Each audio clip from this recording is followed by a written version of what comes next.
Assalamualaikum warahmatullahi wabarakatuh. Yang terhormat kepada Bapak dosen Zainal Mutakin MIkom, saya di sini izin memperkenalkan diri terlebih dahulu. Perkenalkan, nama saya Cindra Dewi dengan NIM 2108302029. Saya di sini akan memenuhi tugas ujian akhir semester mata kuliah tafsir dakwah, yaitu meresum materi dari pertemuan awal hingga pertemuan ke-15. Oke, baik.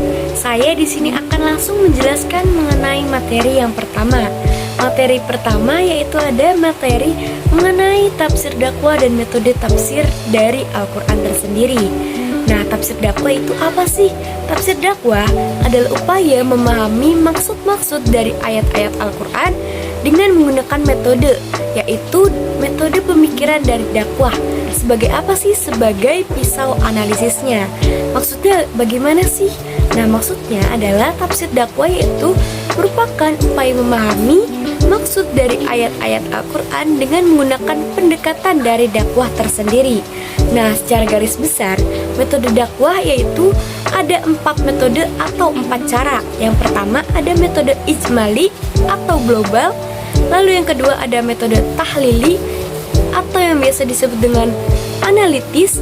Lalu yang ketiga ada metode mukarin atau metode perbandingan.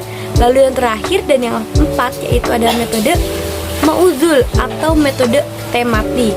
Nah, sejarah perkembangan tafsir dimulai pada masa Nabi Muhammad dan para sahabat-sahabatnya. Oke, baik. Lanjut ke materi yang kedua mengenai ayat-ayat kewajiban dalam berdakwah.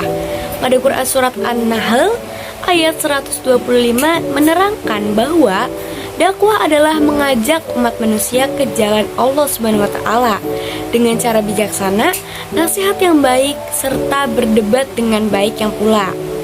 Nah, dalam ayat ini menjadikan sebagai dasar hukum dakwah yaitu sebagai suatu kewajiban bagi umat Islam atau umat manusia. Kewajiban tersebut diperoleh dari ayat yang menjelaskan perintah berdakwah, sebab dalam ilmu kaidah usul fikih, kalimat perintah menunjukkan kewajiban yang biasa disebut dengan al-asil fi al-amr li al-wujub. Oke, lanjut ke materi yang ketiga mengenai ayat-ayat tujuan berdakwah. Pada Quran Surat Hud ayat 61, maksud dari ayat ini menjelaskan bahwa manusia yang dipercaya oleh Allah SWT yaitu sebagai khalifah itu bertugasnya yaitu memakmurkan atau membangun bumi ini sesuai dengan konsep yang sudah ditetapkan oleh yang menugaskannya, yaitu oleh Allah SWT. Atas dasar ini pula dapat dikatakan bahwa tujuan pendidikan dalam Al-Quran adalah membina manusia secara pribadi dan kelompok sehingga mampu menjalankan fungsinya sebagai hamba Allah dan khalifahnya guna membangun dunia ini sesuai dengan konsep yang sudah ditetapkan oleh Allah SWT. Lanjut materi selanjutnya, materi keempat mengenai ayat-ayat materi dakwah. Tafsir dari Quran Surat Al-Imran ayat 19, yakni barang siapa yang mencari agama selain agama Islam, maka tidaklah akan diterima dan akhirat. Ia akan termasuk dari orang-orang yang merugi, karena tempat tinggalnya ialah neraka, di mana ia akan menetap di sana untuk selama-lamanya.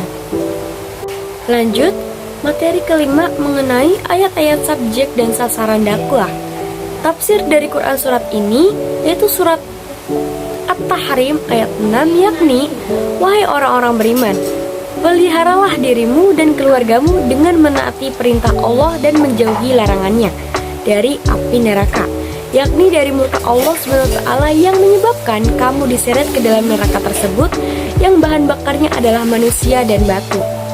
Lalu materi selanjutnya yaitu materi ke-6 mengenai ayat-ayat metode dan strategi dalam berdakwah.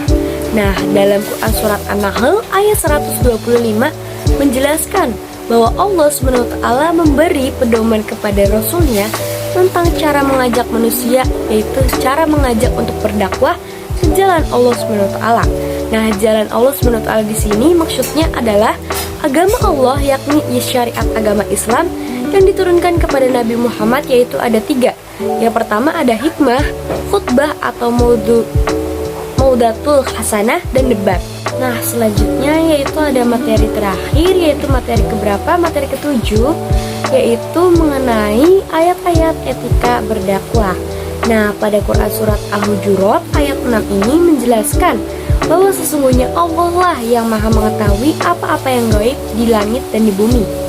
Dialah yang melihat apa yang tersembunyi di dalam hati dan apa yang diucap oleh lidah, karena Allah maha melihat dan apa yang dikerjakan oleh seluruh hamba-hambanya. Mungkin sekian presentasi dari resume materi ujian akhir semester dari saya. Kurang dan lebihnya saya mohon maaf. Wabillahi taufiq wal hidayah. Wassalamualaikum warahmatullahi wabarakatuh.